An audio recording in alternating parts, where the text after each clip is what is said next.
नमस्कार साथियों, स्वागत है आपका आपके अपने यूट्यूब चैनल अभ्युत्थान पर। मैं गौरव यादव एक बार फिर उपस्थित हूँ आपके सामने। आज का जो हमारा टॉपिक रहने वाला है, वो है राजस्थान का अपवाह तंत्र, यानी राजस्थान का ड्रेनेज सिस्टम। जो भी हमारे राजस्थान में नदियाँ पड़ती हैं, उनके बारे में हम पढ़ेंगे कि वो नदियों को हम कौन से तंत्र में लेते हैं। जैसे हम भारत के परिप्रेक्ष्य में अगर हम बात करते हैं, तो भारत के परिप्रेक्ष्य में हमें वो गंगा के रूप में, ब्रह्मपुत्र के रूप में इस प्रकार से मिलती हैं। परंतु यहाँ पर जो हम बात करेंगे, वो हमारी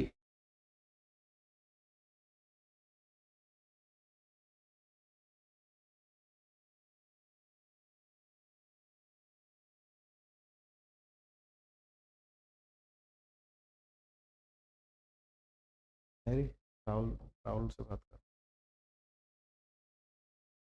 राजस्थान के जो अब्बा तंत्र को हम 3 भाग में डिवाइड कर लेते हैं। जैसा कि आप सब जानते हैं, नीचे से हमारा जो भारत है, वो पानी से घिरा हुआ है नीचे की तरफ से, ठीक है? एक तरफ हमारी बंगाली खाड़ी पड़ती है और एक तरफ हमारी अरब सागर की खाड़ी पड़ती है। पश्चिम में हमारी अरब सागर की खाड़ी है और पूर्व में हमारी बंगाल की खाड़ी है। तो हम इन जो नदियों को डिवाइड करते हैं, वो इस प्रकार से डिवाइड करते हैं कि राजस्थान की कौन-कौन सी नदियाँ अपना जो जल है, वो अरब सागर की ओर लेके जाती है, कौन-सी नदियाँ जो है बंगाल की खाड़ी में अपना जल डालती हैं, ठीक है? तो जो जैसे गंगा नदी निकलती है अपने ऊपर से ये जो हिमालय की नदियाँ हैं वो मोस्टली किधर जा रही हैं हमारी, वो जा रही हैं अपनी बंगाल की खाड़ी में। जैसे गंगा निकलती है, गंगा में यमुना मिलती है, यमुना में चंबल मिलती है, चंबल में बनास मिलती है। तो जो भी नदियाँ उसमें मिलती हुई जाएँगी, वो अपना जल कहाँ पर छोड़ेंगी? वो अपना जल छोड़ेंगी अपने इसमें बंगाल की खाड़ी में, ठीक है? लेकिन और जो राजस्थान की मुख्यतः नदियाँ हैं, वो अरब सागर की ओर अपना जल लेकर के जाती हैं। तो हम इनको डिवाइड कर लेते हैं। तो जो अरब सागर का जो हमारा अब्बा तंत्र है, अरब सागर की जो नदियाँ हैं, वो कौन-कौन सी हमारी लूनी नदी, माही नदी, साबरमती और बनास, पश्चिमी बनास, ठीक है? ये 4 नदियाँ हैं और इनकी जो सहायक नदियाँ हैं, वो अपना जल कहाँ पर लेके जाती हैं? वो लेकर जाती है अरब सागर की खाड़ी में। जैसे लूनी नदी है, लूनी के अन्य जो सहायक नदियाँ हैं, तो इनको मिल कर के क्या बन जाता है? लूनी नदी सिस्टम, ठीक है? लूनी नदी तंत्र बनता है। उसी प्रकार से माही और माही की जो सहायक नदियाँ हैं, उनसे मिलकर के क्या बनता है? माही रिवर सिस्टम, ठीक है? तो ये अपनी 4 नदियाँ हो गई, कौन-सी? अरब सागर में पानी डालने वाली। उसके अलावा बंगाल की खाड़ी में कौन-कौन सी नदियों का जल जाता है? वो है चंबल, बनास, गंभीर और बाणगंगा। अब इनको आप देखें, चंबल अपने आप में एक बहुत बड़ी नदी है, नित्यवाहिनी नदी है, हमेशा उसमें पानी रहता है। बनास नदी है जो राजस्थान की पहाड़ियों से निकलती है अरावली से और ये सवाई माधोपुर में जाकर के चंबल में मिल जाती है। ठीक है? तो इसका पानी चंबल पहुँच गया और चंबल का यमुना के थ्रू गंगा में पहुँच गया। तो यानी कि गंगा रिवर सिस्टम का भाग हो गई। तो इसका जो वाटर है वो किधर जा रहा है? बंगाल की खाड़ी की ओर जा रहा है। ठीक है? तो ये बंगाल के भाग जो प्रवाह तंत्र है बंगाल की खाड़ी का, उसमें हमारी चंबल, बनास, गंभीर और बाणगंगा, ठीक है? ये नदियाँ भी यहीं छोटी-मोटी नदी हैं, ये भी साथ में मिल जाती हैं, बनास के तंत्र में आती हैं। ठीक है? इसके अलावा कुछ है आंतरिक अपवाह तंत्र की, यानी कि ये नदियाँ अपने राज्य में ही तो उद्गम हुआ इनका और अपने राज्य में ही समापन होगा। ये किसी तंत्र का हिस्सा भी नहीं है। ठीक है? इनमें हम कौन-कौन सी नदियों के बारे में पढ़ेंगे? जैसे घग्गर नदी। घग्गर नदी निकलती तो कालका से निकलती है, जो कि कहाँ पर है? हरियाणा, हिमाचल प्रदेश के बॉर्डर पर है, तराई वाले एरिया में। तो घग्गर वहाँ से निकलती है, लेकिन इसका जो समापन है वो राजस्थान में हो जाता है, बीकानेर के आस-पास। ठीक है? रूपनगढ़ है, ये अजमेर ज़िले की नदी है। कांतली है, ये सीकर शेखावाटी वाले जो भाग है उसको डिवाइड करती है। फिर मेंथा है, तापी है, रूपारेल है, काकने है, यानी इस प्रकार की छोटी-छोटी नदियाँ हैं, ये एक आंतरिक अपवाह तंत्र बनाती हैं। ठीक है?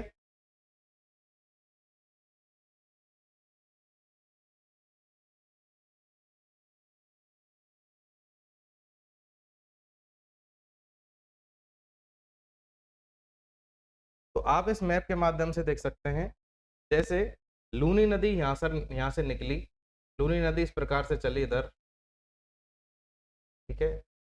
और ये इधर खम्बात की खाड़ी में पहुँच गई, गुजरात में होकर के खम्बात की खाड़ी में पहुँच गई। इस प्रकार से बनास नदी यहाँ से निकल कर के इधर गई, ठीक है? यहाँ पर इसने वो बनाया बीसलपुर बाँध, आगे चल कर के सवाई माधोपुर में जाके चंबल में मिल जाती है। चंबल नदी अपनी इधर से एंटर करती है, ठीक है? ये भी अपनी बनास में मिल कर के आगे निकल जाती है और आगे यमुना में इधर यमुना और ये गंगा आकर के ऐसे मिल जाती है। ठीक है? इस प्रकार का नदी तंत्र यहाँ पर विकसित होता है।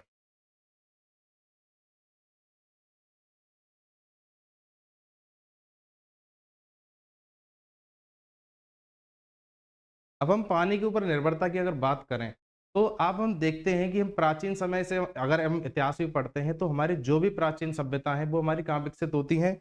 वो हमारी विकसित होती हैं नदियों के किनारे, ठीक है? नदियों के किनारे क्यों विकसित होती है? क्योंकि वहाँ पर उनको रहने के लिए पूर्ण पानी की सुविधा हो जाती है, उनको पशुपालन के लिए, कृषि के लिए, सारी चीज़ों के लिए पानी उपलब्ध हो जाता है, यानी कि जीवन का जो मुख्य आधार है, वो वाटर है, ठीक है? तो विश्व की जो अधिकांश मानव सभ्यता है, वो नदियों के किनारे ही पनपती हैं। अब हम बात करते हैं विश्व में जल वितरण की, ठीक है? विश्व में जल वितरण की बात करते हैं। अगर हम अपना मैप देखते हैं, कभी भी अपन ग्लोब देखते हैं, तो चारों तरफ से हमें ब्लू दिखाई देता है। वो क्यों दिखाई देता है? क्योंकि हमारी जो पृथ्वी है, पूरी तरीके से पृथ्वी से आवृत है। पूरी जो आवरण है, पूरा वो पृथ्वी का है, उसका वाटर का है, ठीक है? यानी उसमें पानी का जो परसेंटेज है, बहुत ज़्यादा है। लेकिन जो पूरे विश्व में जो सतही जल उपलब्ध है, वो उसका 4% कहाँ पर है? वो भारत में है। हम टोटल ग्लोबल वाटर की अगर हम बात करें, तो उसमें से ये 2.5% पानी तो सिर्फ़ ये हमारा अवेलेबल रहता है फ्रेश वाटर के रूप में। उसके अलावा जो हमारा 97 पॉइंट कुछ पानी है, ये पानी अपना किसके रूप में है? ये समुद्री पानी के रूप में उपलब्ध है, ठीक है? फिर हम जो हमारे पास फ्रेश वाटर बचा 2.5% उसको हम डिवाइड करते हैं, तो उसमें से ग्राउंड वाटर एप्रॉक्स 30% है, सरफेस वाटर उसमें 1.2% है और 68 यानी कि एप्रॉक्स 69% जो हमारा है वो ग्लेशियर्स और बर्फ के रूप में जमा हुआ है, ठीक है? और फिर हम बात करते हैं कौन से सरफेस वाटर की। सरफेस वाटर में से भी ग्राउंड आइस और जो अ, ग्लेशियर्स है वो 69% है, लेक्स में 20.9% है, उसके अलावा कुछ रिवर्स में, कुछ एटमॉस्फेयर में है, ठीक है? इस प्रकार से ये जो डिस्ट्रीब्यूशन पानी का हो जाता है, ठीक है? यानी कि हमें बहुत कम मात्रा में जो हमारे पूरे पृथ्वी पर जल उपलब्ध है, उसका बहुत कम पानी हमें उपलब्ध हो पाता है, ठीक है? राजस्थान में अरावली के बारे में हमने पढ़ा था, जो अरावली पर्वतमाला है, वो राजस्थान में जल विभाजक का काम करती है, वर्षा को नियंत्रित करती है, ठीक है?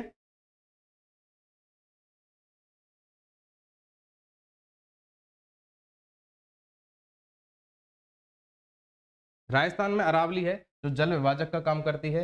राजस्थान की नदियों को हम 3 भागों में बाँट लिया था, कौन-कौन से?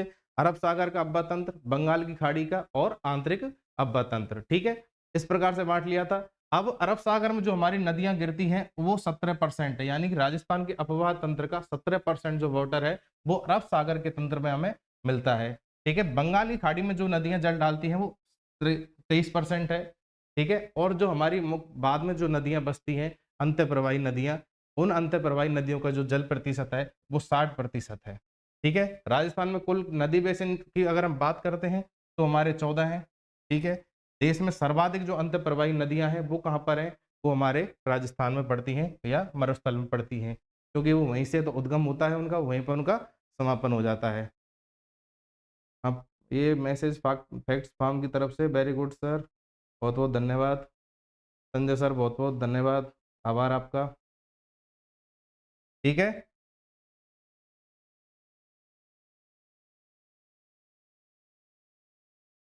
हम बात करते हैं अब अरब सागर के अफवाह तंत्र के बारे में। अरब सागर के अफवाह तंत्र में हमारा जो मुख्य था, वो था लूनी बेसिन, ठीक है? लूनी बेसिन, माही माही बेसिन और साबरमती पश्चिमी बनास यानी 4 थे उसमें, ठीक है? उसमें जो सबसे पहले हम बात करेंगे वो पढ़ेंगे वो लूनी नदी तंत्र के बारे में। लूनी नदी की अगर हम बारे में बात करें, तो लूनी नदी का उद्गम कहाँ से होता है? मैंने अरावली प्रदेश के बारे में जो हम पढ़ रहे थे, तो मैंने बताया था अजमेर की नाग पहाड़ियों से इसका उद्गम होता है लूनी नदी का, ठीक है? लूनी नदी का जो प्राचीन नाम है वो सागरमती है, उद्गम इसका नाग पहाड़ी अजमेर से होता है। इसकी जो सहायक नदियाँ हैं इसकी जोजड़ी, जो कहाँ से खेजड़ली में मिलती है इसमें लूनी नदी में। फिर एक है लीलड़ी पाली से, बांडी, लाखरगांव, तुकड़ी, समदड़ी जवाई हेमागुड़ा में मिलती है, सागी जो गांधव गांव है बाड़मेर का, मीठड़ी मंगला गांव है बाड़मेर का। जो ये स्थान लिख रहे हैं इनके साथ में, इन स्थानों पर आकर के लूनी नदी में मिलती हैं, ठीक है?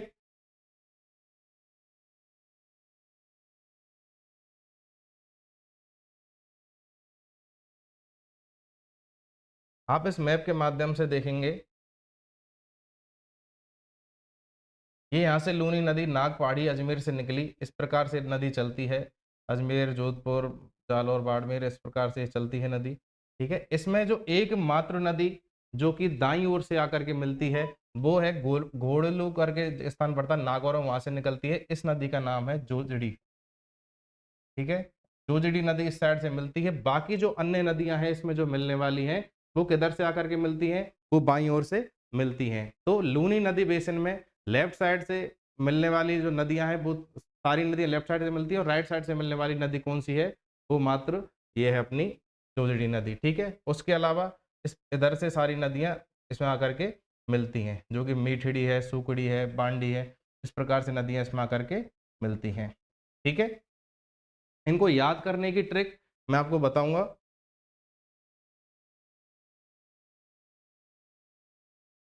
लूनी नदी के बारे में, अगर हम लूनी नदी का जो तंत्र है उसके बारे में अगर हम बात करें, तो ये पूरे जो अपवाह क्षेत्र है राजस्थान का, उसका 10.4% जो अपवाह क्षेत्र है वो किसका है, लूनी नदी का है। लूनी नदी तंत्र का नहीं, सिर्फ लूनी नदी का है। ठीक है, पश्चिमी राजस्थान की सबसे लंबी नदी है, इसको मरुस्थल की गंगा भी कहते हैं, क्योंकि इस तरफ कोई बड़ी नदी और आती नहीं है, सिर्फ एक नदी ये है लूनी, इसलिए इसको मरुस्थल की गंगा भी कहा जाता है। इसका जो अपवाह क्षेत्र है वो अजमेर से निकल कर पाली, नागौर, बाड़मेर, जालौर, जोधपुर होकर के निकलती है। इसकी जो कुल लंबाई है वो 495 किलोमीटर है, लेकिन राजस्थान में जो जो इसकी दूरी है वो 330 किलोमीटर दूरी है तय करती है। ठीक है, बाकी की जिसकी जो 165 किलोमीटर जो है वो किधर है, अपने गुजरात में, क्योंकि कच्छ के रण में जाकर के विलुप्त हो जाती है। अगर कभी इसमें पानी की मात्रा ज़्यादा होती है तो ये अपना पानी अरब सागर में डालती है। ठीक है, इसका जो उद्गम हुआ वो नाग पहाड़ी से हुआ, सागरमती के नाम से, सागरमती के नाम से निकलती है। फिर एक छोटी सी नदी और है जो कि गोविंदगढ़ अजमेर से निकलती है, सरस्वती। ठीक है, ये दोनों नदियां मिल जाती हैं, इसके बाद इसका जो नामकरण है वो क्या हो जाता है, लूनी हो जाता है। ठीक है, गोविंदगढ़ अजमेर से निकली सरस्वती नदी, नागपाड़ी से निकली सागरमती, दोनों मिलकर के क्या हुई, लूनी हुई। ठीक है, उसके बाद ये आगे चलती है नदी। ठीक है, इसको लवणवती उपनाम भी दिया जाता है। वो क्यों दिया जाता है, क्योंकि जब ये नदी आगे चलती है तो इसमें खारापन बढ़ता हुआ जाता है, बालोतरा के बाद में पूर्णतः खारी नदी हो जाती है, क्योंकि वहाँ मिट्टी में जो लवणता है उसके कारण इसका जो जल का टेस्ट है वो चेंज हो जाता है, और इसमें क्या हो जाता है, खारापन आ जाता है। ठीक है, जो खारेपन का कारण वो क्या है, जो हाई सॉल्टिनिटी हो मिट्टी में, यानी जो वहाँ की सॉइल है उसमें हाई सॉल्टिनिटी है, जिसकी वजह से इसका जल खारा हो जाता है। कौन सी जगह के बाद खारा खारा होता है, बालोतरा, बाड़मेर। बालोतरा बाड़मेर के बाद में इसका जो जल है वो कैसा हो जाता है, खारा। ठीक है, और इसका समापन कहाँ होता है, कच्छ के रण में होता है। अगर कभी इसमें ज़्यादा पानी आ जाए तो ये पानी अपना कदर पहुंचा देती है, अरब सागर की खाड़ी में पहुंचा देती है। इस पर अगर हम बांधों के बारे में बात करें तो इसके ऊपर कुछ बांध भी बनाए गए हैं। बांध हमारे कौन कौन से हैं, एक है जसवंत सागर बांध। जसवंत सागर बांध जो है जोधपुर संभाग का, जोधपुर का सबसे बड़ा बांध है जसवंत सागर। इसको पिच्याक बांध भी कहते हैं, जोधपुर में बनाया गया है, किस पर, लूनी नदी पर बनाया गया है। ठीक है, हेमावास बांध एक बनाया गया है जो बांडी नदी पर है, लेकिन वो लूनी रिवर सिस्टम का हिस्सा है, इसलिए इसमें पढ़ते हैं हम कौन सा, हेमावास बांध, पाली। ठीक है, इसके बाद है बांकली बांध, वो जालौर में है, वो सुकड़ी नदी पर बनाया गया है। और एक पड़ता है मुख्य जो बांध है इस क्षेत्र में, वो है जवाई बांध। ठीक है, जवाई जवाई जो बांध है वो कहाँ पर बनाया गया है, वो सुमेरपुर पाली में बनाया गया है। ठीक है, सुमेरपुर पाली में बनाया गया है जवाई नदी पर। इसको मारवाड़ का अमृत सरोवर कहते हैं, क्योंकि बहुत बड़ा बांध है और पूरे क्षेत्र में जो वाटर सप्लाई है वो इसके थ्रू होती है, तो इसलिए इसको मारवाड़ का अमृत सरोवर भी कहा जाता है, क्योंकि इससे जलापूर्ति हो रही है कौन कौन से जलों की, पाली की, जोधपुर की, जालौर की और सिरोही की। ठीक है, पानी की कमी अगर इसमें कभी हो जाती है, क्योंकि आप जानते हैं मरुस्थल में बहुत गर्मी पड़ती है, कभी अगर इसमें पानी की कमी हो जाए तो सेई बांध है एक, सेई बांध से एक जल सुरंग द्वारा क्या लाया जाता है इसमें पानी। सेई बांध कहाँ पड़ता है, अपना उदयपुर जिले में। उदयपुर जिले में अपना कौन सा पड़ता है, सेई बांध। ठीक है, सेई बांध से इसमें पानी लाया जाता है, सेई बांध से इसमें पानी लाया जाता है जल सुरंग के द्वारा। उदयपुर से पाली तक एक जल सुरंग बनाई गई है जो कि राजस्थान की पहली सुरंग है। इसमें कभी भी अगर पानी की कोई कमी हो जाती है तो इस सुरंग के द्वारा इसमें पानी डाला जाता है। ठीक है, अब हम इसकी सहायक नदियों के बारे में अगर हम बात करते हैं, तो इसकी जो सहायक नदियां हैं वो आप देखें ट्रिक के माध्यम से। इसकी जो ट्रिक है वो है सूखी बांडी खारी जो जावई से गुइया में मिली। सूखी बांडी खारी जो जावई से गुइया में मिली, ये इसकी शॉर्ट ट्रिक है। अब इसको मैं डिफाइन करता हूँ। सू से सूखड़ी हो गई, ठीक है। बांडी ये पूरा नाम है, ये बांडी नदी। उसके बाद खारी ये पूरा नाम है। जो से जोजड़ी हो गई, जावई यानी जवाई हो गया, से सांगी हो गई, ठीक है। उसके बाद फिर मी से मीठड़ी हो गई और ली से लीलड़ी हो गई। इसका नाम है सूट, ये ऐसे नाम है इसके, सूकड़ी, जोजड़ी और सांगी, मीठड़ी, लीलड़ी, इस प्रकार के इसमें नाम मिलते हैं, ठीक है। सूखड़ी नदी है, उस पर बाकली बांध बनाया गया है जालौर में। इन नदियों में ऐसा कुछ स्पेशल है नहीं ज़्यादा पढ़ने के लिए, यानी कि जो लास्ट ईयर्स में चीज़ें जो पूछी गई हैं अब तक, कभी जो एग्जाम में इसके बारे में पूछा गया है वो यही चीज़ें पूछी जाती हैं, ठीक है। इस पर बाकली बांध बना दिया है सूखड़ी पर। हेमावास बांध कौन सी नदी पर है, वो है इस पर बांडी पर। पाली शहर बसा हुआ है इसके किनारे, और इसको रासायनिक नदी भी कहा जाता है। रासायनिक नदी कहने के पीछे जो कारण है वो ये है, क्योंकि यहाँ पर कुछ उद्योग हैं रंगाई छपाई के, और जिसके कारण जो पानी है उनका गंदा, वो इस नदी में जाकर के मिलता है, और जिसके कारण ये नदी कैसी हो जाती है, प्रदूषित हो जाती है, ठीक है। प्रदूषित होने के कारण इसको रासायनिक नदी का दर्जा भी दिया गया है। इसके अलावा खारी नदी सिरोही से निकलती है और जालौर में आकर के जवाई नदी में मिलती है, और जवाई नदी लूनी नदी में आकर के मिलती है, ठीक है। जोजड़ी एकमात्र दाहिनी सहायक नदी है जो कहाँ से निकली थी, खोडलू नागौर से, ठीक है। खोडलू नागौर से निकल करके उसमें मिली लूनी में। ये एकमात्र ऐसी नदी है जो कहाँ से नहीं निकल रही है, अरावली से नहीं निकल रही है। इसका उद्गम कहाँ से है, रेगिस्तान से है, नागौर से है, ओके। इसके अलावा जो जवाई नदी है वो लूनी की सबसे बड़ी सहायक नदी है, ठीक है। और हेमागुड़ा के निकट, हेमागुड़ा स्थान पड़ता है बाड़मेर में, उसके पास में ये किस में मिल जाती है, लूनी नदी में मिल जाती है, ठीक है। इसके अलावा जो अन्य नदी है वो है मीठड़ी। मीठड़ी नदी मंगला गांव पड़ता है बाड़मेर में। मंगला में आप कंफ्यूज थोड़े हो सकते हैं क्योंकि मंगला एक तेल क्षेत्र भी है, ठीक है। मंगला एक तेल क्षेत्र भी है जहां पर क्या मिलता है, पेट्रोलियम प्राप्त होता है, लेकिन ये वो मंगला नहीं है, ये दूसरा मंगला है। मंगला गांव बाड़मेर में लूनी नदी में मिलकर मिल जाती है, ठीक है। इसके ऊपर जो शहर है वो एक बाली गांव, बाली छोटा सा नगर पड़ता है। उसके अलावा फालना, फालना पाली में है। ये दो शहर पड़ते हैं कौन सी नदी पर, मीठड़ी नदी पर। इसके अलावा एक अन्य नदी और निकलती है जिसका नाम है लीलड़ी, जिसका उद्गम अजमेर से होता है, जवाजा नामक स्थान से, और वो भी थोड़ी सी दूरी पर आगे चल करके लूनी नदी में मिल जाती है अजमेर में, ठीक है। तो ये अपना ये लूनी नदी का सिस्टम हो गया।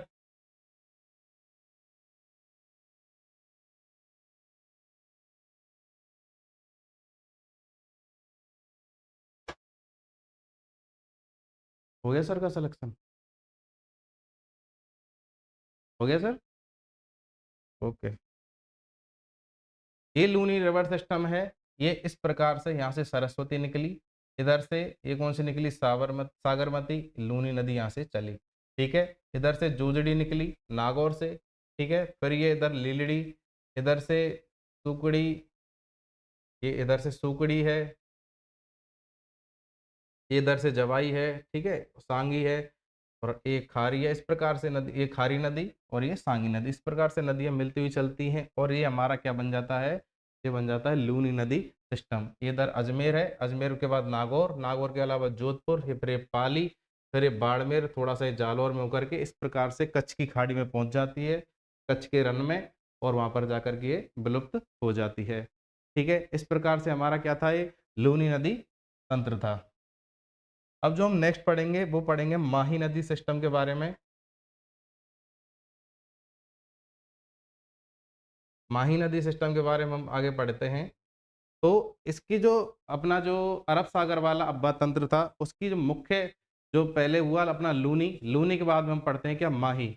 माही नदी के बारे में हम सबसे पहले इसमें पढ़ते हैं कि उस माही नदी ही चल रही है मुख्य रूप से, ठीक है। तो माही नदी का जो उद्गम होता है वो कहाँ से होता है, महेंद्र झील, वो महेंद्र झील अमरेरू, अमरेरू झील से होता है, ठीक है, विंध्याचल पर्वत से, ठीक है।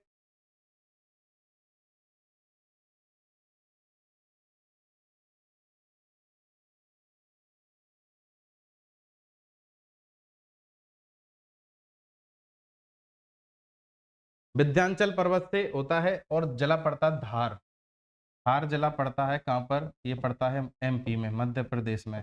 ठीक है, मध्य प्रदेश से निकलती है नदी और राजस्थान में प्रवेश करती है। राजस्थान में प्रवेश करके 2 राज्यों में प्रवाहित होती है, बांसवाड़ा और डूंगरपुर। उसके बाद ये वापस निकल जाती है और ये किधर पहुँच जाती है? गुजरात में। ठीक है? तो इस प्रकार से ये जो हमारी कर्क रेखा पड़ती है 23 डिग्री 30 मिनट पर। 23 डिग्री 30 मिनट पर जो कर्क रेखा पड़ती है इस प्रकार से, और उसको यूँ इधर से यूँ क्रॉस करती है और इधर ये निकल जाती है। यानी कि एकमात्र ऐसी नदी हमारे राजस्थान की या इंडिया की कह सकते हैं कि जो कि कर्क रेखा को 2 बार विभाजित करती है। ठीक है? इसका जो संगम होता है वो कहाँ पर होता है? खंबात की खाड़ी में, गल्फ ऑफ कैम्बे। ठीक है? गुजरात के पास में। जो इस प्रकार से गुजरात का डिज़ाइन है। तो यहाँ पर एक खंबात की खाड़ी पड़ती है। खंबात की खाड़ी में ये नदी गिरती है, माही नदी। इसकी जो लंबाई है वो 576 किलोमीटर है। लेकिन राजस्थान में जो ये दूरी तय करती है वो है ओनली 171 किलोमीटर। ठीक है? इसका जो अपवाह क्षेत्र है वो है डूंगरपुर, बांसवाड़ा, प्रतापगढ़। ठीक है? माही नदी राज्य में खाटू गाँव पड़ता है बांसवाड़ा में। ठीक है? बांसवाड़ा से ये नदी प्रवेश करती है राजस्थान में और यू आकार में क्या होती है? प्रवाहित। यानी बांसवाड़ा से इसने प्रवेश किया और डूंगरपुर से बाहर निकल गई। 171 किलोमीटर की इसने यात्रा तय कर ली अपने राज्य में और यू आकार इसने बना दिया। कर्क रेखा को इसने 2 बार क्रॉस कर दिया। इस प्रकार के कुछ इससे महत्वपूर्ण क्वेश्चन बनते हैं। ठीक है?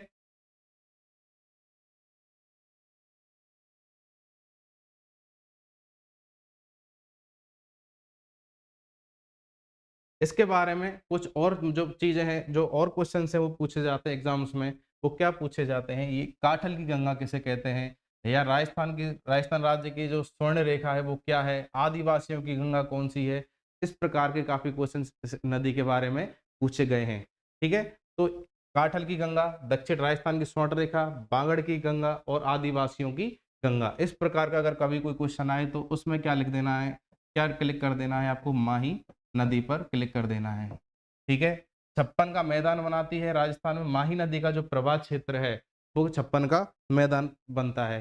क्योंकि यहाँ पर छोटी-छोटी काफ़ी नदियाँ हैं, नाले हैं, वो कहाँ पर आकर गिरते हैं? वो गिरते हैं माही नदी में। तो उन 56 नदी नालों का जो क्षेत्र है, वो 56 का मैदान बनता है। कहाँ पर? बांसवाड़ा में। इसके अलावा त्रिवेणी संगम बनता है एक, बेणेश्वर धाम कहते हैं उसको। बेणेश्वर धाम डूंगरपुर, जहाँ पर बेणेश्वर मेला लगता है माघ पूर्णिमा को, जिसको आदिवासियों का क्या कहते हैं? कुंभ कहते हैं।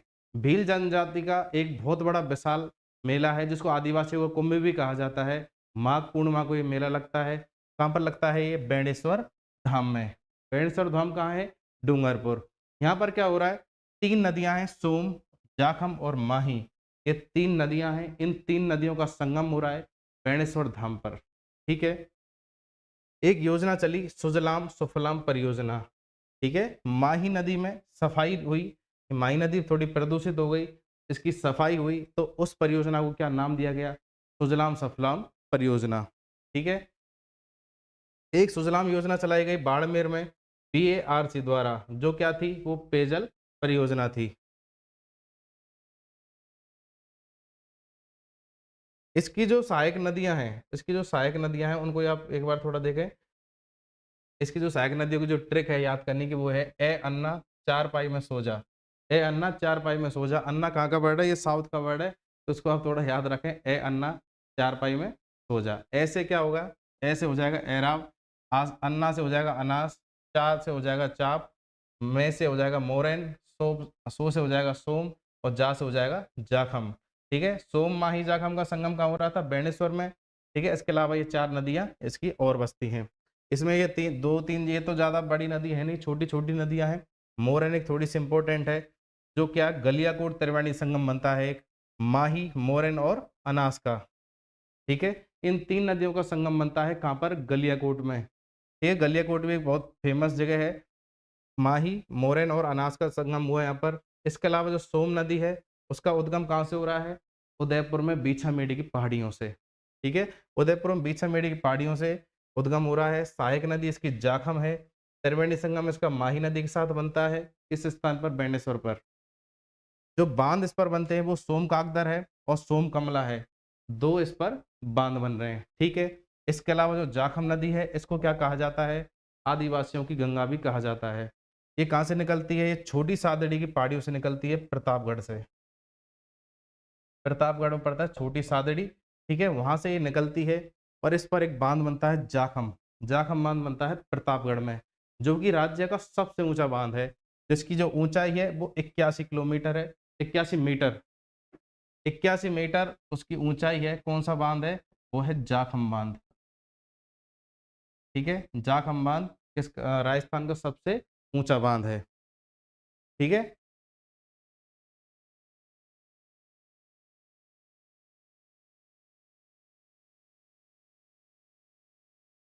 माही नदी पर जो बहुउद्देशीय परियोजना बनाई गई हैं, उनको बाँध बाँध परियोजना जो बनाई गई हैं, वो कौन-कौन सी हैं? उनको देखें ज़रा एक बार।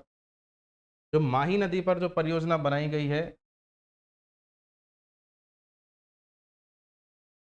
माही नदी परियोजना राजस्थान और गुजरात की संयुक्त परियोजना है, क्योंकि वहाँ सर जो भी जलांश जो भी लाभांश प्राप्त होता है, वो राजस्थान और गुजरात को प्राप्त होता है, ठीक है? और जो जिसमें राजस्थान का जो जलांश है, वो कितना है?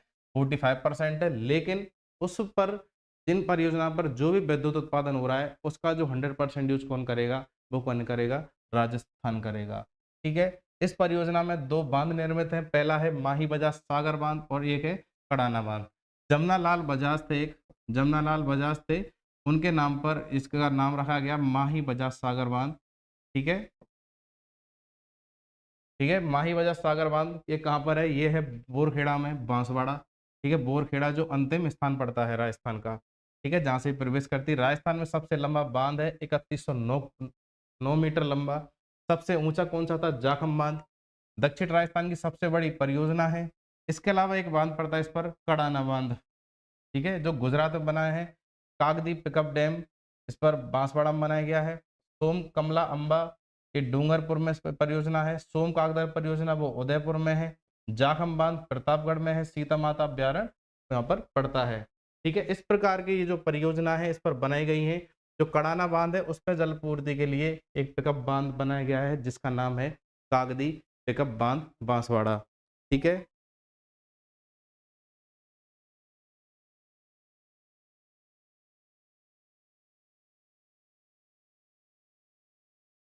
इसके अलावा जो अरब सागर का अब्बा तंत्र है उसमें 2 नदियाँ और रह जाती है अपनी, एक है साबरमती नदी और दूसरी कौन-सी है? दूसरी है पश्चिमी बनास, ठीक है? तो साबरमती नदी इसका जो अपन ज़्यादातर उल्लेख देखते हैं, वो कहाँ देखते हैं? गुजरात में। गुजरात में इसलिए इम्पोर्टेंट है क्योंकि साबरमती के जो आश्रम के किनारे किसका आश्रम था? साबरमती नदी के किनारे वो था महात्मा गांधी का, ठीक है?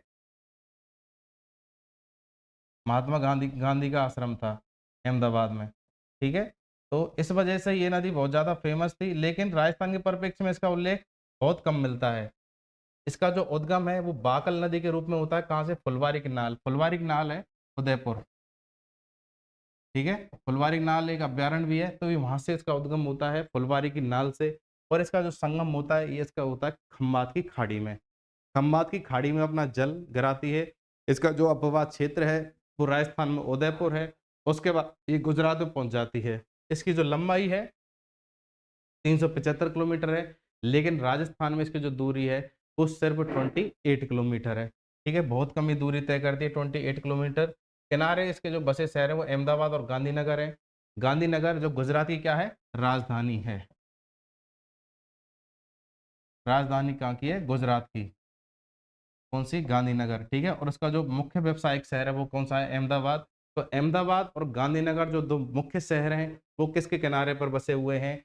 वो साबरमती नदी के किनारे बसे हुए हैं। साबरमती नदी पर अगर हम जो बात करें जल सुरंग की, तो जल सुरंग बनाई गई है। सेई जल सुरंग उदयपुर से पाली के लिए जबई बांध को जलापूर्ति करती है। राजस्थान की पहली जल सुरंग है। जैसा मैंने अभी आपको बताया था, जो मारवाड़ का अमृत सरोवर है जवाई बांध, ठीक है? उसके लिए जलापूर्ति कौन सी कर रही है? सेई जल सुरंग, जो इस साबरमती नदी से बनाई गई है, राजस्थान की पहली जल सुरंग है, ठीक है? इसके अलावा मानसी और बाकल नदियों को जोड़ा है। राजस्थान में सबसे लंबी जल सुरंग है। उदयपुर को जलापूर्ति होती है। इस परियोजना को किसने स्टार्ट क्या किस नाम से जाना जाता है? मोहनलाल सुखाड़िया पेयजल परियोजना, ठीक है? मोहनलाल सुखाड़िया राजस्थान के सबसे लंबे समय तक 17 साल तक क्या रहे थे? सीएम रहे थे। मोहनलाल सुखाड़िया। ठीक है, तो उदयपुर को जो जलापूर्ति करने वाली जो पेयजल परियोजना है उसको क्या कहते हैं? मोहनलाल सुखाड़िया पेयजल परियोजना। ठीक है, इसकी जो सहायक नदियों की अगर हम बात करें तो सहायक नदियों में इसकी है वैसे हमें मावा चाहिए। इसकी जो ट्रिक है छोटी सी, तो आप याद रखें, वैसे हमें मावा चाहिए। वैसे बेतरक, से सेई, हा से हतमती, माँ से मानसी, पा से बाकल। ठीक है, वैसे हमें मावा चाहिए, बेतरक, सही, हतमती, मानसी और बाकल, इस प्रकार की जो इसकी सहायक नदियां हैं। ठीक है, मैप के माध्यम से मैं आपको एक बार बता देता हूं।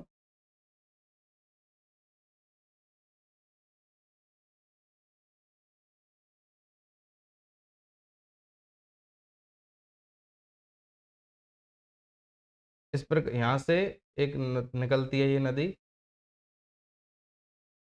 यहाँ से ये नदी निकलती है, इस पर एक यहाँ पर बांध बनाया गया है और ये नदी का निकल जाती है गांधीनगर और, तो गांधीनगर और अहमदाबाद के लिए। ठीक है, यहाँ पर क्या है आपका उदयपुर। उदयपुर में कहाँ से निकली है? फुलवारी की नाल से। ये उदयपुर जिला है आपका। ठीक है, और ये थोड़ी सी 28 किलोमीटर राजस्थान में प्रवाहित हुई साबरमती नदी और फिर ये कहाँ पहुंच जाती है? गुजरात में। अब लास्ट अपनी नदी इस तंत्र की रह जाती है अरब, जो अपना अरब सागर का अब्बा तंत्र था, वो है आपकी पश्चिमी बनास नदी। पश्चिमी बनास नदी एक एक मुख्य बनास है। मुख्य बनास कहाँ से निकलती है? वो है खमनौर की पहाड़ियों से। खमनौर की पहाड़ियों से निकलती है, राजसमंद से। ठीक है, और वो किस में जाकर वो चंबल नदी के तंत्र में आती है। चंबल नदी का जब अब्बा तंत्र हम पढ़ेंगे तो उसमें बनास नदी का उल्लेख होगा। ठीक है, तो उद्गम जो स्थल है इसका वो क्या है? नया सनवाड़ा, सिरोही। इसका जो संगम है वो कच्छ का रण है, यानी कच्छ के रण में जाकर विलुप्त हो जाती है। अपवाद क्षेत्र जो है वो है सिरोही और गुजरात। सहायक नदियां हैं इसकी कुकड़ी और सूकली। किनारे पर जो इसके शहर बसे हुआ है वो है आबू है, और इसका जो गुजरात का शहर है एक डीसा नगर। ठीक है, डीसा नगर कहाँ पर बसा हुआ है? हाँ, गुजरात में, जो कि अपने राजस्थान बॉर्डर के बहुत करीब पड़ता है। तो आबू और डीसा नगर दो शहर इस पर बसे हुए हैं, और इस पर बांध है बनास बांध और गोकुलभाई बांध, जो कि गोकुलभाई भट्ट एक स्वतंत्रता सेनानी थे राजस्थान के, उनके नाम पर बना हुआ है गोकुलभाई बांध। ठीक है, तो ये पश्चिमी बनास नदी है, सबसे जो लास्ट की नदी है। उद्गम इसका नया सनवाड़ा सिरोही से हो रहा है, और आबू और एक गांव वो शहर है डीसा नगर गुजरात में। ठीक है, दो शहर इसके किनारे पर बसे हुए हैं, कच्छ के रण में जाकर क्या हो जाती है? विलुप्त हो जाती है। ठीक है, इस प्रकार से ये जो हमारा अरब सागर का अब्बा तंत्र है ये कंप्लीट होता है। नेक्स्ट जो हमारा अब्बा तंत्र रहेगा वो कौन सा रहेगा? वो हमारा रहेगा बंगाल की खाड़ी वाला अब्बा तंत्र। ठीक है, बंगाल की खाड़ी के अब्बा तंत्र के अगर हम बारे में बात करें तो उसमें सबसे पहले हम पढ़ेंगे चंबल का। चंबल की जो तंत्र की नदियां हैं वो हैं सिवना, मेज, ओराई, चाकन, बनास, सीप, छोटी काली, तो छोटी काली सिंध, ठीक है, ब्राह्मणी, काली सिंध, आलनिया और पार्वती, परवन। इस प्रकार से इसकी जो मुख्य सहायक नदियां हैं चंबल की, उस तंत्र में आएंगी। ये जो आप देख पा रहे हैं ये पूरा चंबल तंत्र है। तो यहाँ से ये बनास नदी निकलती है, बनास नदी में ये और नदियां मिलती हुई जाती हैं। इस प्रकार से ये यहाँ पर मिल जाती है किसमें? सवाई माधोपुर में जाकर चंबल में। ठीक है, यहाँ पर एक पार्वती, परवन, इस प्रकार से नदियां चंबल में मिलती हैं। इधर से खारी, कोठारी, मानसी, ये नदियां, और ये बांडी किस में मिल रही हैं? ये मिल रही है बनास में। यहाँ पर एक वो बना रही बीसलपुर बांध। ठीक है, राजमहल टोंक में जाकर के आगे चल के एक बांध और बनता है सवाई माधोपुर में। तो इस प्रकार से ये अपना चंबल नदी तंत्र रहेगा। इसको हम नेक्स्ट जो अपनी क्लास रहेगी उसमें कवर करेंगे। ठीक है, आज तक की क्लास हमारी इतनी थी। बहुत बहुत धन्यवाद। जय हिंद, जय भारत। अगर आपको जैसा भी आपको इस वीडियो के बारे में लगा हो आप कमेंट्स में ज़रूर बताएं। चैनल को शेयर करें, सब्सक्राइब करें। बहुत बहुत धन्यवाद।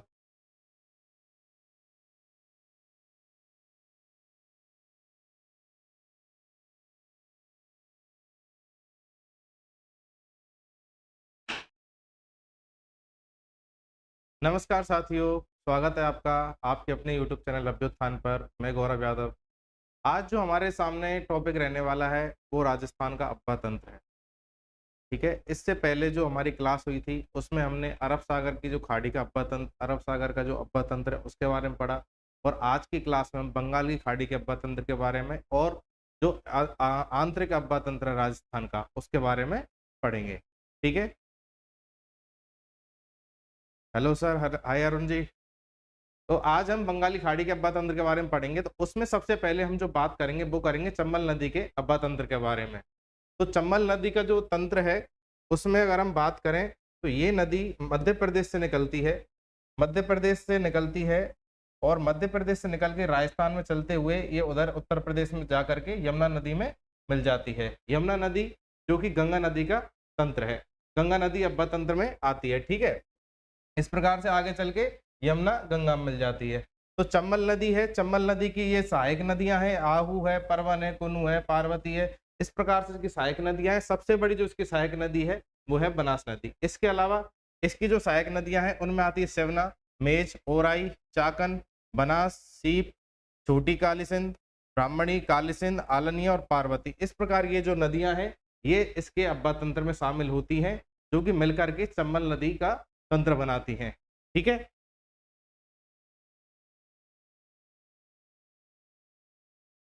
आप इस मैप के माध्यम से देखेंगे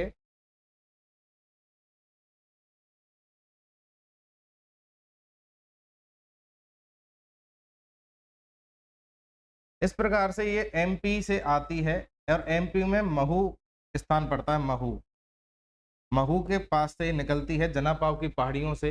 जनापाव की पहाड़ियों से निकल करके राजस्थान में जब एंटर करती है तो यहाँ चौरासीगढ़ के पास में एक चौरासीगढ़ नामक स्थान पड़ता है। चौरासीगढ़, चौरासीगढ़ के पास ये एंटर करती है राजस्थान में। ठीक है, और वहां से कोटा के सारे कोटा सवाई माधोपुर होकर के ये आगे पहुंच जाती है कहाँ पर, मध्य प्रदेश में। ठीक है, कि यहाँ पर सवाई माधोपुर, करौली और धौलपुर यहाँ पर किसका निर्माण करती है, जो बीहड़ है, उत्खात भूमि है, उसका निर्माण करती है।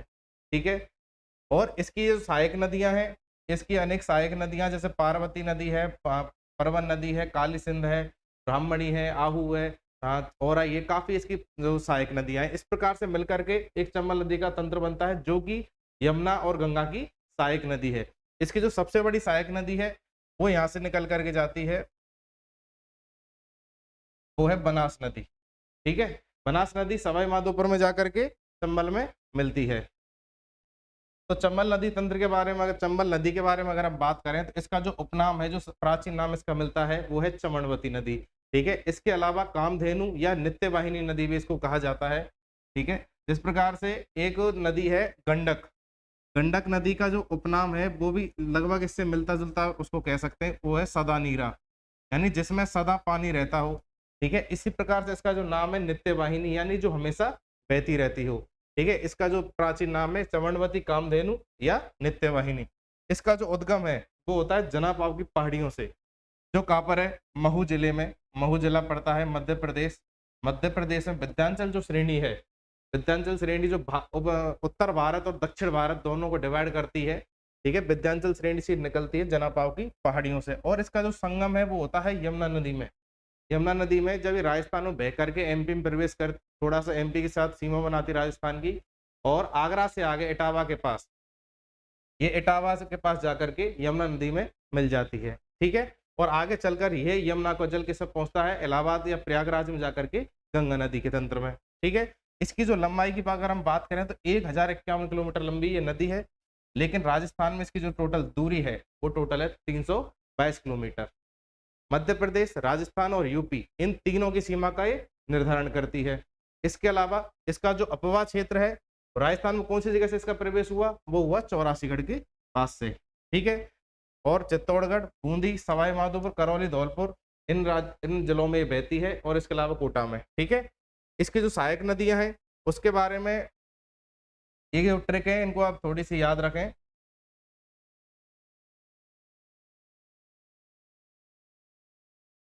माँ गुस्से में पापा ने आज काले घोड़े पर बार बार चाकू से मारा।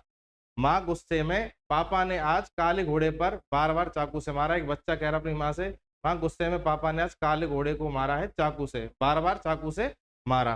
तो इसकी जो फुल फॉर्म है, यानी माँ से क्या बनेगा, ये इधर बन जाएगा आपकी मांगली।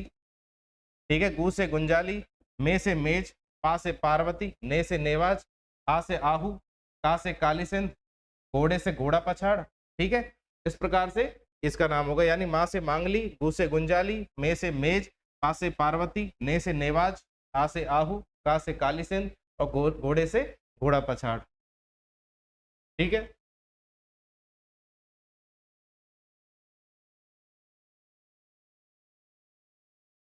उसके बाद आता है पा से परवन, फिर बा से बनास, बा से फिर ब्राह्मणी, चा से चाकण, और से कु से कुनु, और सी आ जाती है सी से सीप आ जाती है। ठीक है, इस प्रकार माँ गुस्से में पापा ने आज काले घोड़े पर बार बार चाकू से मारा। मांगली गुंजाली मेज, पार्वती नेवाज आहू, काली सिंध घोड़ा पछाड़, परवन वनास ब्राह्मणी, चाकड़ कुनु और सीप।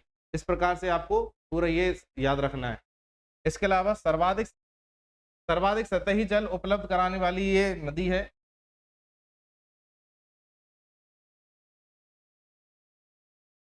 सर्वाधिक सतही जल उपलब्ध कराने वाली नदी है, और सबसे ज्यादा उत्खात जो भूमि बनाती है वो नदी कौन सी है, वो है चंबल।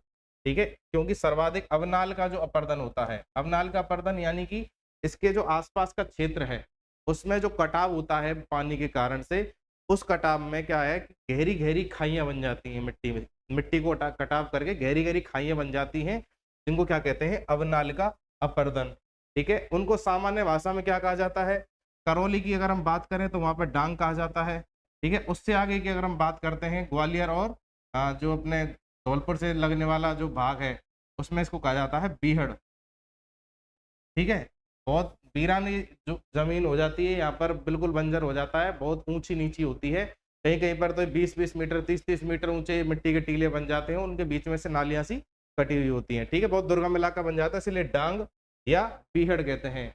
डांग की रानी करौली को कहा जाता है क्योंकि सर्वाधिक जो स्थान डांग का है वो कहाँ पर है, अपने करौली जिले में है। इसके जो किनारे में बसे हुए शहर हैं, एक है रावतवाटा चित्तौड़गढ़, कोटा, केशोराय पाटन बूंदी। केशोराय जो पाटन है उसका जो नाम कैसे पड़ा, क्योंकि यहाँ पर इसका जो पाट है नदी का वो चौड़ा है और गहराई इसकी अधिक है, इसका नाम केशोराय पाटन रख दिया। ठीक है, इसमें जो संरक्षित जीव हैं, अगर इसकी हम संरक्षित जीवों की अगर बात करें, जैसे गंगा में एक डॉल्फिन, गंगा डॉल्फिन मिलता है, उसी प्रकार से यहाँ ये जो नदी प्रसिद्ध है, कुख्यात है, वो किसके लिए, ये है घड़ियालों के लिए। इस नदी में सर्वाधिक घड़ियाल मिलते हैं, इसलिए घड़ियाल संरक्षण जो अभ्यारण्य है वो भी यहाँ पर बना रखे हैं। ठीक है, जो चंबल के नाम से अभ्यारण्य बना रखा है, उसमें घड़ियालों के प्रजनन के लिए भी केंद्र बना रखे हैं। गंगा डॉल्फिन और ऊदबिलाव नाम से एक जानवर होता है, वो इस क्षेत्र में पाए जाते हैं। इसके अलावा चंबल नदी पर एक बहुत बड़ा ब्रिज बनाया गया कोटा में, जिसका नाम है हैंगिंग ब्रिज, यानी जो केबल से बने हुए ब्रिज होते हैं। ठीक है, जिसमें पिलर, यानी पिलर सिर्फ उसमें एक जगह रहता है, बाकी वो केबल से बंधे हुए रहते हैं कॉर्नर्स पे, तो उसको क्या बोलते हैं, हैंगिंग ब्रिज। जो कहाँ बनाया गया है, कोटा में, चंबल नदी पर NH-27 रोड निकलता है। अगर हम इस पर बांध परियोजनाओं की बात करें, तो बांध परियोजनाओं में जब ये MP से राजस्थान में एंटर कर रही है तो इसके पानी पर दोनों राज्यों को बराबर का हक है। ठीक है, इसके पानी पर दोनों राज्यों को बराबर का हक है, तो 50-50% इसकी जो भागीदारी है इसके पानी में, वो किसकी है, राजस्थान की और MP की। ठीक है, इस पर 3 बांध बनाए गए हैं। पहला कौन सा है, गांधी सागर बांध, यहाँ से एंटर करती है राजस्थान में, वहां पर गांधी सागर बांध बनाया गया है। ठीक है, और ये कहाँ पर है, भैंसरोडगढ़, नहीं सॉरी, राजस्थान की सीमा पर गांधी सागर बांध बनाया गया है। दूसरा जो बांध है वो राणा प्रताप सागर बांध है, जो कहाँ पर है, भैंसरोडगढ़ के पास में और चित्तौड़गढ़ जिले में। सर्वाधिक जल भंडारण की क्षमता वाला जो अपना बांध है राजस्थान में, वो कौन सा है, राणा प्रताप सागर बांध, भैंसरोडगढ़, चित्तौड़गढ़। ठीक है, इसके अलावा जवाहर सागर बांध बनाया गया है कोटा में, और इसके इसके पास में ही अलग से एक जो सिंचाई बांध बनाया गया है, जहाँ से नहरें वगैरह निकाल करके सिंचाई की व्यवस्था करी गई है, वो कौन सा है, कोटा बैराज। ठीक है, जो कोटा बैराज बांध है वो स्पेशली इसके लिए है कि जो सिंचाई के लिए पानी अगर उपलब्ध करवाना है तो किसके माध्यम से होगा, कोटा बैराज के माध्यम से होगा। इसकी जो सहायक नदियों की अगर हम बात करते हैं, मैंने भी आपको बता दिया था शॉर्ट ट्रिक के माध्यम से, दाईं ओर से इसमें काली सिंध, आहू, परवन। काली सिंध की जो सहायक नदियां वो कौन सी है, आहू और परवन है। पार्वती, सीप, और बाईं ओर से जो मिलने वाली वो बामनी, मेज, बनास। बनास की जो सहायक नदियां वो ये हैं, बेड़च, मैनाल, कोठारी, डाई, खारी, मासी। ठीक है, तो इस प्रकार से ये बनास की सहायक नदियां, फिर काली सिंध की सहायक नदियां, ये सब मिलकर के क्या बनाती हैं, चंबल नदी तंत्र बनाती है। ठीक है, इस पर सबसे ऊंचा जो जलप्रपात है वो जलप्रपात पड़ता है चूलिया। राजस्थान में भैंसोड़गढ़ के पास ही ये सबसे ऊंचा जलप्रपात बनाती है चूलिया जलप्रपात। ठीक है, चूलिया जलप्रपात कहाँ पर स्थित है? चित्तौड़गढ़ भैंसोड़गढ़ में। ठीक है, इसके अलावा अगर हम इसमें मैप में देखें इस चंबल नदी तंत्र को,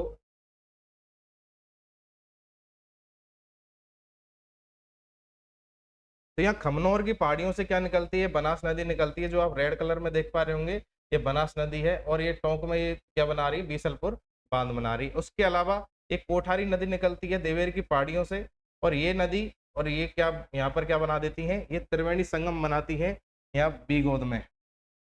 बीगोद स्थान पड़ता है भीलवाड़ा में। बीगोद में कौन कौन सी है? एक तो कोठारी हो गई, इधर से बनास हो गई, इधर से जा रही कौन से? उदयपुर के पास से बेड़च या आयरन नदी। ठीक है, तो ये नदियां तीन मिलकर के यहाँ पर एक त्रिवेणी संगम बना रही है। फिर आगे चलकर ये राजमहल टोंक में बीसलपुर का बांध बना रही है। फिर आगे जाकर जब यहाँ पर मिलेगी, कहाँ पर? सवाई माधोपुर में, जब चंबल में मिलेगी कौन सी नदी? बनास नदी, तो इसमें एक त्रिवेणी संगम बनेगा जहाँ पर कौन कौन सी नदियां मिल रही है? बनास, चंबल और सीप मिल रही है पदमपुरा गांव सवाई माधोपुर में।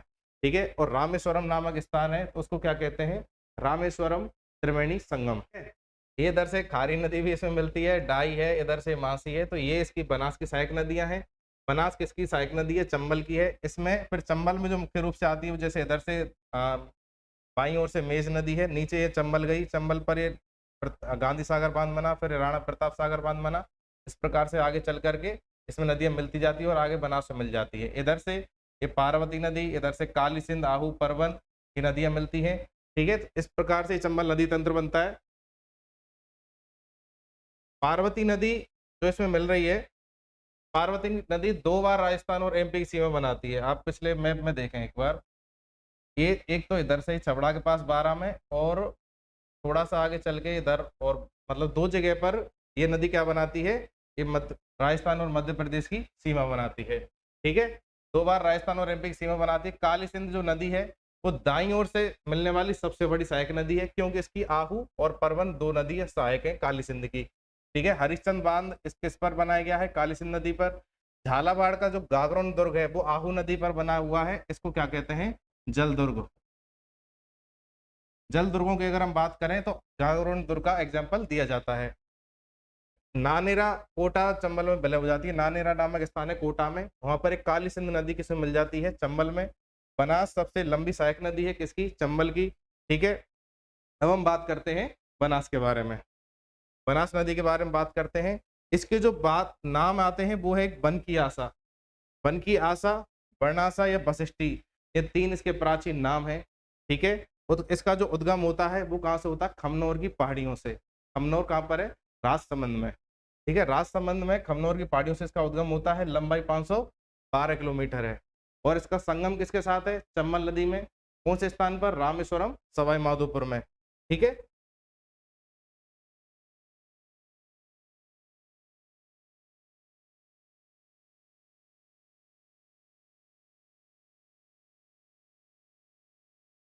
तो यहाँ से बनास नदी निकली। ठीक है, और इधर से बेड़स नदी निकल के जाती है इस प्रकार से।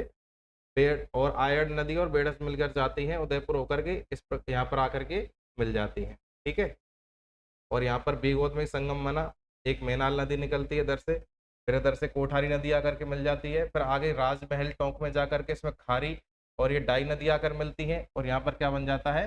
बीसलपुर बांध, जो कि जयपुर और टोंक जिलों को, जयपुर और टोंक को क्या पेयजल की आपूर्ति करता है? बीसलपुर बांध।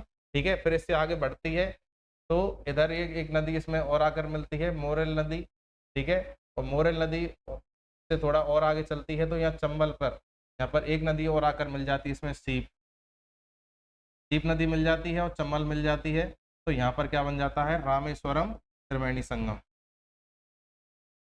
रामेश्वरम त्रिवेणी संगम का मिल जाता है सवाई माधोपुर में, और चंबल नदी में विलय हो जाती है। ठीक है, तो इस प्रकार से क्वेश्चन भी आता है, राजस्थान किस नदी को स्थानीय भाषा में वन की आशा भी कहा जाता है? तो क्या बोलेंगे? बनास नदी को। ठीक है, अगर इसके अब्बा क्षेत्र की अगर हम बात करें तो मेवाड़ और मालपुरा का मैदान, ये 2 मैदान पड़ते हैं। इसके अलावा इन मैदानों को हम डिवाइड भी कर देते हैं, पीडमांड का मैदान में, माल खेराड़ का मैदान, मालपुरा का मैदान, कई भागों में डिवाइड कर लेते हैं। लेकिन यहाँ पर अब्बा क्षेत्र की अगर हम बात करेंगे तो सिर्फ 2 मैदान हमें देखने हैं, मेवाड़ का मैदान और मालपुरा करौली का, ठीक है। यानी मालपुरा यानी टोंक से लगता हुआ जो भाग है तो मालपुरा वाला मैदान हो गया। मेवाड़ के मैदान में राजसमंद है, भीलवाड़ा है और चित्तौड़गढ़ है, ये 3 जिले पड़ेंगे। इसके अलावा मालपुरा करौली वाले में अजमेर, टोंक और सवाई माधोपुर, ये 3 जिले पड़ेंगे, ठीक है। सहायक जो इसकी नदियां हैं तो उसका ये बनाया गया है, काली, डाकड़, मौसी, बांडी, मोर, मैना, आम को खा गई। इस प्रकार से इसकी शॉर्ट ट्रिक है। तो ये याद करने के लिए शॉर्ट ट्रिक होती है, ज़्यादा अट्रैक्टिव तो ये नहीं लगती फिर सुनने और देखने में, क्योंकि थोड़ी अजीब होती है इनकी भाषा। तो इसकी जो शॉर्ट ट्रिक है वो क्या है, काली, डाकड़, मौसी, बांडी, मोर, मैना, आम को खा गई। तो आगे का से तो हो जाएगा आपका काली सिंध, काली से काली सिंध हो गया, डा से डाई हो गया, माँ से मानसी नदी हो गया, बांडी बांडी है ही है, मोर से मोरेल, मैं से मैनाल, आ से आयड़, को से कोठारी, खा से खारी। इस प्रकार से नदियां कौन कौन सी हो गई आपकी, काली सिंध, डाई, मासी, बांडी, मोरेल, मैनाल, आयड़, कोठारी और खारी, ठीक है। राजस्थान में बहने वाली सबसे बड़ी नदी है, जैसे लूनी नदी है।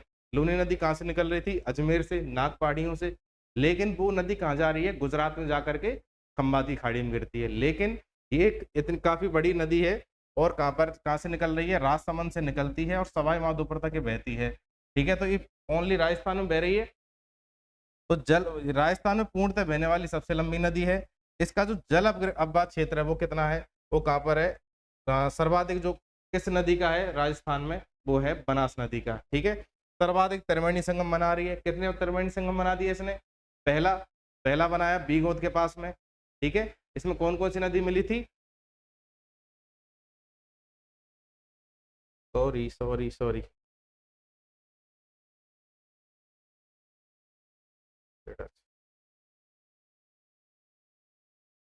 पहला तो संगम बनाया था इसने कहाँ पर, बीगोद में।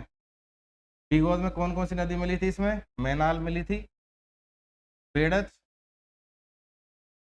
और खुद बनास, ठीक है। एक संगम तो यहाँ पे हो गया। दूसरा कहाँ पर हो गया, इसका हो गया फिर राजमहल में, राजमहल टोंक में। और फिर तीसरा कहाँ पर हो गया, सवाई माधोपुर में, रामेश्वरम में, ठीक है। ये 3 इसने संगम बना दिए। तो सर्वाधिक त्रिवेणी संगम वाली नदी कौन सी है, यह है आपकी बनास नदी, ठीक है। बीगोद, मांडलगढ़, मैनाल, बेड़च, बनास, राजमहल टोंक में बनास, डारी और खाई तो खारी, और रामेश्वरम में बनास, चंबल और सीप। ये इस प्रकार से इसने 3 त्रिवेणी संगम बनाए। इस पर अगर हम बांध परियोजनाओं की बात करें तो इस पर कौन कौन से बांध हैं, बीसलपुर बांध कहाँ पर है, टोंक जिले में बनाया गया है। राजस्थान की सबसे बड़ी पेयजल परियोजना, इसका अंदाजा आप एक हिसाब से लगा सकते हैं, क्योंकि जयपुर कितनी बड़ी जनसंख्या जयपुर जिले में रहती है, तो जयपुर में पेयजल उपलब्ध कराता है बीसलपुर बांध। तो राजस्थान की सबसे बड़ी पेयजल परियोजना है और यह राजस्थान का सबसे बड़ा कंक्रीट डैम भी है। डैम में भी कई प्रकार आते हैं, जैसे एक आपने नाम सुना होगा पांचना बांध। पांचना बांध किसका बना हुआ है, वो मिट्टी का बना हुआ है, ठीक है। तो यानी कि इसमें अगर पानी के ज्यादा जल भराव हो जाए तो इसमें कटाव की आशंका भी रहती है, लेकिन कंक्रीट डैम थोड़ा मजबूत रहता है, ठीक है। और कहीं ग्रेविटी डैम भी होते हैं, जैसे भाखड़ा नागल की अगर हम बात करें तो सब वो ग्रेविटी डैम है। तो इसमें कई प्रकार होते हैं। नदी जोड़ो जो परियोजना है उसमें बीसलपुर बांध को चंबल नदी से जोड़ा जाएगा। क्यों नदी जोड़ो परियोजना क्यों अमल में लाई गई, क्योंकि काफी बार क्या होता है, जैसे बरसात कम हुई, राजस्थान में बारिश कम ही होती है, तो बारिश अगर यहाँ पर कम होती है तो काफी बार क्या ये बांध खाली रह जाते हैं। तो इन बांधों को भरने के लिए, जिससे कि सारी नदियां आपस में जुड़ी हुई रहें, किसी का पानी वेस्ट समुद्र में जाकर के नहीं चला जाए। यहाँ पर अगर किसी बांध में रहेगा तो किसी न किसी यूज में तो आएगा, सिंचाई में आए, पेयजल में आए, लेकिन आएगा तो सही किसी न किसी यूज में। तो इसलिए नदी जोड़ो परियोजना सरकार ने लॉन्च करी। उसमें इन नदियों को नहरों के माध्यम से, बांधों के माध्यम से जोड़ा जाएगा, जिससे इनका पानी वेस्ट ना हो। तो नदी जोड़ो परियोजना में इसके सबसे नजदीक कौन सी नदी पड़ रही है, सबसे बड़ी, वो है चंबल।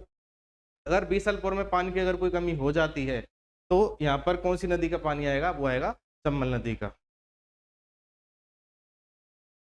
इसकी जो बांध परियोजना है कौन सी, बीसलपुर, वो टोंक में सिंचाई की व्यवस्था कर रही है। इसके अलावा जयपुर, नागौर, अजमेर, दौसा, सवाई माधोपुर, इन जिलों में पाइपलाइन वगैरह के माध्यम से पेयजल उपलब्ध कराया जाता है, ठीक है। इसके अलावा इस पर और भी बांध बनाए गए हैं, कौन कौन से, एक ईसरदा बांध है। ईसरदा बांध कहाँ पर बनाया गया है, बनास नदी पर, सवाई माधोपुर में।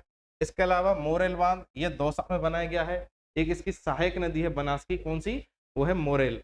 तो वो उस पर दौसा में एक बांध बनाया गया है। उसके अलावा भीलवाड़ा में एक बांध बनाया गया है मेजा, मेजा बांध बनाया गया है भीलवाड़ा में, वो कौन सी नदी पर है, कोठारी पर।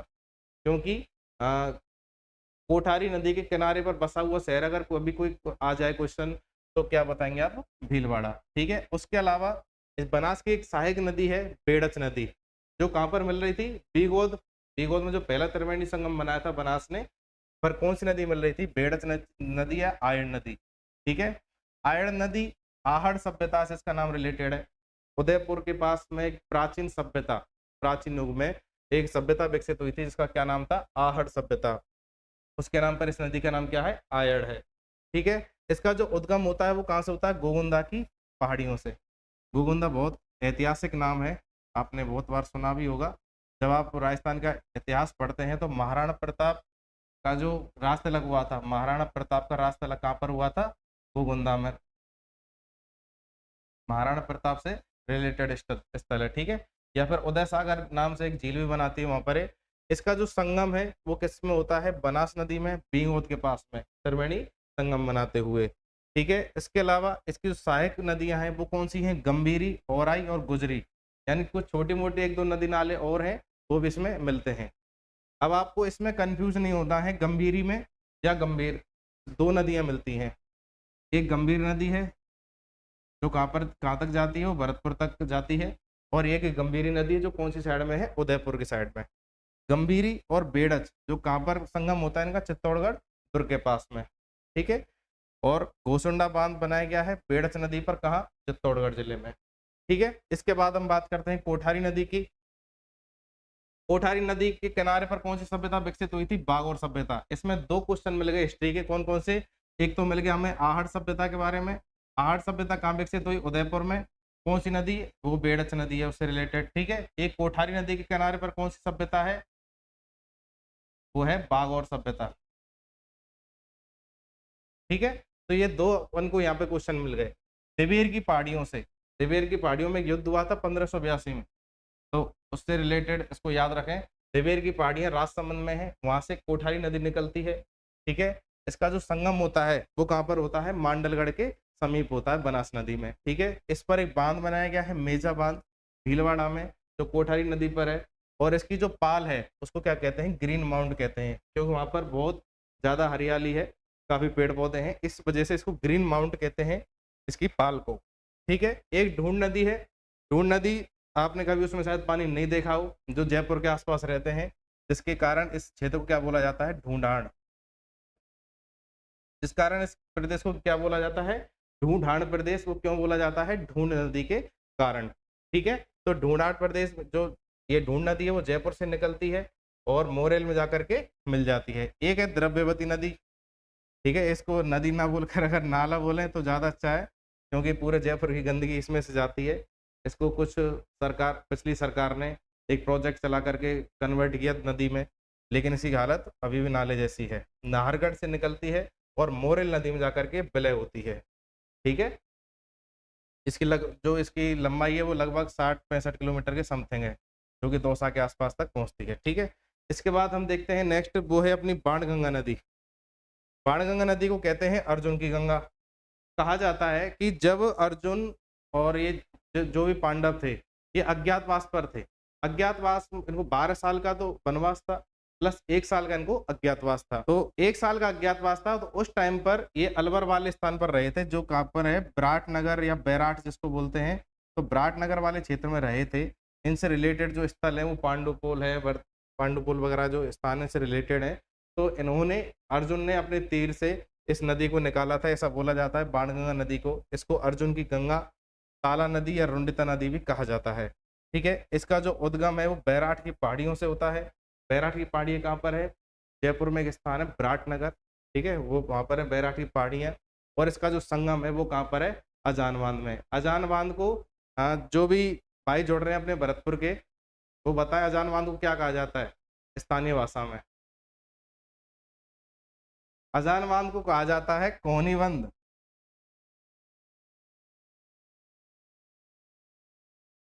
कोहनी बांध कहा जाता है क्योंकि इसका जो आकार है ये मिलता है जैसे हमारा केवलादेव नेशनल पार्क है, ठीक है? तो इस प्रकार से इसका पानी सीधा पहुँचता है और एकदम से यूँ टर्न हो जाता है, ठीक है? जो कि आगरा की तरफ निकलता है और उसमें आगे चंबल और इन नदियों में आकर मिलता है। तो ये एकदम से यूँ टर्न हो जाता है, तो इसमें जैसे कोहनी में यूँ बेंड होता है ना 90 डिग्री, इस प्रकार से बेंड हो गया, तो इसलिए इसको कोहनी बाँध भी कहा जाता है स्थानीय भाषा में, ठीक है? बैराट सभ्यता का जो विकास है वो कब हुआ? मौर्यकालीन सभ्यता में हुआ। बौद्ध धर्म के अवशेष भी यहाँ से प्राप्त हुए। इसको रुंडित नदी के भी कहा जाता है, क्योंकि ये अपनी मुख्य नदी में गिरने से पहले, वैसे तो ये चंबल की सहायक नदी है, परंतु ये चंबल तक पहुंच नहीं पाती है, ठीक है? और चंबल तक ना पहुंच पाने के कारण इसको रुंडित नदी भी कहा जाता है। इसके ऊपर 2 बांध हैं, कौन से? रामगढ़ बांध और अजान बांध, ठीक है? इस प्रकार से यहाँ से निकलती है बाणगंगा नदी और ये राजस्थान में यहाँ से भरतपुर से आगे पहुँच जाती है, ठीक है? यहाँ पर ये अजान बांध बनाती है, इधर ऐसे निकल जाती है, ठीक है? यानी कि बीच में इस प्रकार से निकलती है ये, फिर आगरा के पास जाकर के मिलती है, ठीक है? इस पर एक जो गंभीर नदी है, गंभीर नदी भी निकलती है, वो भरतपुर के ऊपर होकर के इसमें बाणगंगा में जाकर के मिल जाती है, ठीक है? तो ये 2 नदियाँ हैं उस क्षेत्र की, एक गंभीर नदी और बाणगंगा। इसको उद्गम नदी भी कहा जाता है गंभीर नदी को। इसका जो उद्गम है वो सपोटरा करौली में है। इसका जो संगम है यमुना नदी में है। अब्बा क्षेत्र करौली, सवाई माधोपुर और धौलपुर है। खानवा का मैदान जो कि कहाँ पर स्थित है? रूपबास। रूपबास के पास में खानवा का मैदान स्थित है, तो वो कौन सी नदी के किनारे पर है? वो है गंभीर नदी के किनारे पर, ठीक है? इसकी जो सहायक नदियां हैं वो है एटा, माची, भद्रावती, भैंसावट और बरखेड़ा। ये 5 नदियां हैं। इन 5 नदियों के संगम पर एक बांध बनाया है, कौन सा? वो है पांचना बांध। पांचना बांध कहाँ पर स्थित है? वो है करौली में, ठीक है? करौली में पांचना बांध बनाया गया, जो कि मैंने अभी आपको बताया मिट्टी का सबसे बड़ा बांध कौन सा राजस्थान में? वो है पांचना बांध, ठीक है? राजस्थान का सबसे बड़ा मिट्टी का बांध है। जलापूर्ति कहाँ के लिए होती है? अजान बांध के लिए होती है। अगर केवलादेव में कभी पानी की कमी कोई होती है, केवलादेव नेशनल पार्क भरतपुर में, केवलादेव नेशनल पार्क भरतपुर में अगर कभी पानी की कमी होती है, तो अब पांचना बांध से पानी छोड़ा जाता है, जो कि अजान बांध पहुंचता है और वहां से केवलादेव में पहुंच जाता है, ठीक है? चंबल के अलावा सीधे यमुना में मिलने वाली कौन सी दूसरी नदी है, ठीक है? नेक्स्ट,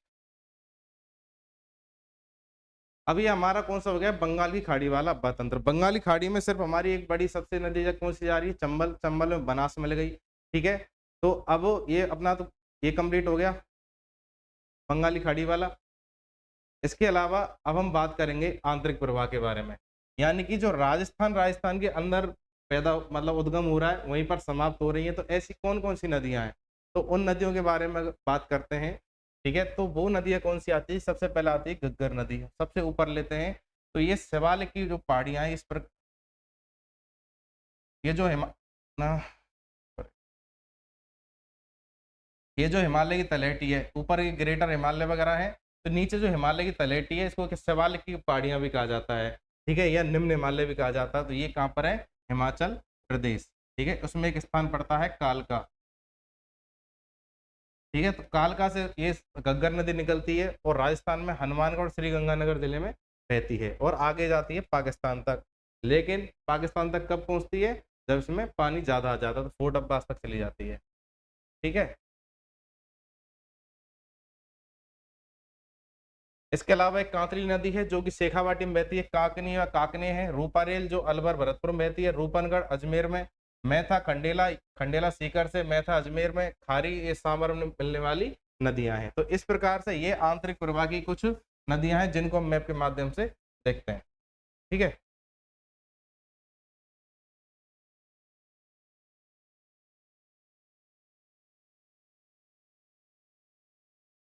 नदी है जो कि कहाँ से निकलती है? भुज झील से, और एक कोटड़ी की आगे डाणियाँ पहाड़ियाँ पड़ती हैं, तो यहाँ तक ये पहुँच मतलब इस प्रकार से चलती है। काकनी नदी है। काकनी काकनी या काकनी नदी, ठीक है? इसके अलावा ये यहाँ से निकलती है मनोहरपुर की पहाड़ियों से मैथा नदी है, ठीक है? जयपुर में। इधर ये निकलती है रूपनगढ़ की नदी निकलती है सलेमाबाद पहुँचती है, ठीक है? जहाँ पर निम्बार्क संप्रदाय की जो पीठ है सलेमाबाद, वहाँ तक ये नदी चलती है।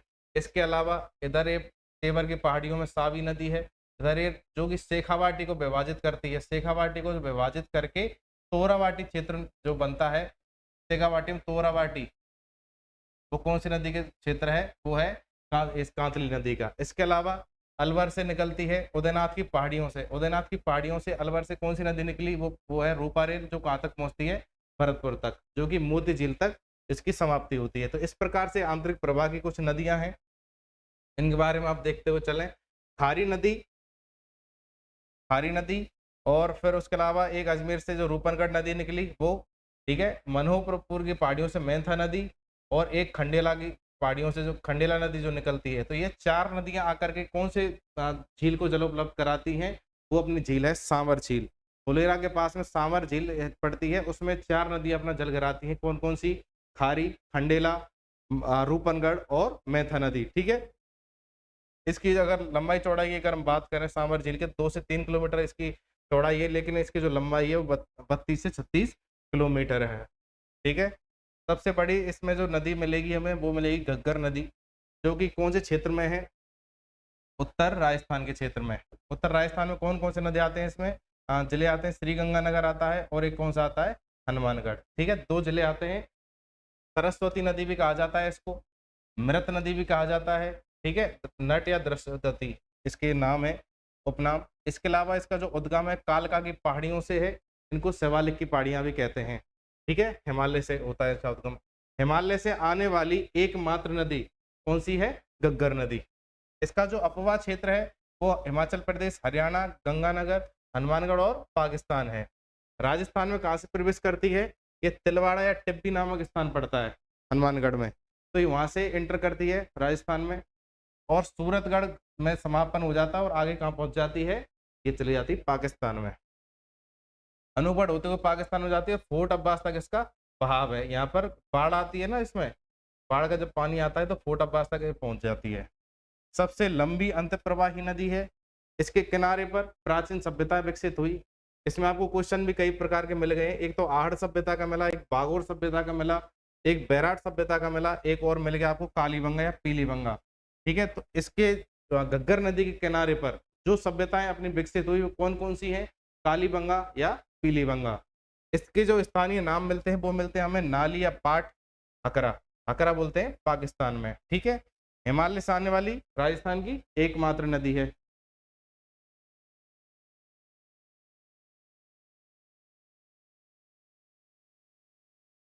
ठीक है, तो ये अपनी घग्गर नदी हुई। इसके बाद कौन सी आएगी? अपनी कांतली नदी।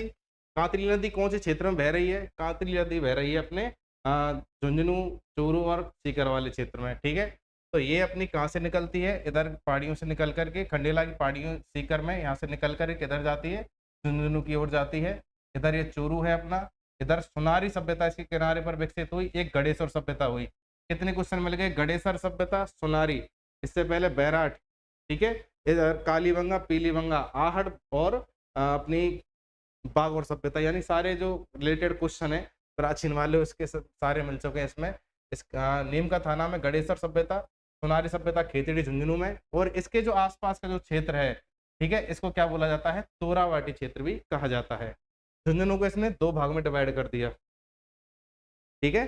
तोरावाटी क्यों कहा जाता है? जो इसका नाम है कांतली नदी का बेस जो प्रवाह क्षेत्र है उसको कहते हैं, ठीक है। इसके अलावा आती है अपनी सावी नदी। सावी नदी, इसके किनारे पर जोधपुरा सभ्यता हुई विकसित। हाथी दांत के यहाँ पर अवशेष प्राप्त हुए। सेवर की पहाड़ियां जयपुर में है, उनसे निकलती है, और जो गुड़गांव का मैदान है हरियाणा में, वहां तक ये जाती है। इसका अब्बा क्षेत्र कौन सा है? जयपुर और अलवर है, ठीक है। काकनी नदी, काकनी नदी या काकनी नदी, इसको मसूर नदी भी कहा जाता है। ये कहाँ से निकलती है? कोटरी गांव से निकलती है। कोटरी गांव से निकलती है और अपना जल कहाँ पर लाकर डाल देती है? भुज झील में। अब आप इतना तो समझ ही पा रहे होंगे कि जैसलमेर में कोई नदी अगर उद्गम हो रहा है तो उसमें पानी तो होगा ही कहाँ, सिर्फ नाम की नदियां हैं, ठीक है। ये भुज झील में क्या डाल देती है? अपना जल डाल देती है। नेक्स्ट आती है कौन सी? रूपारेल नदी।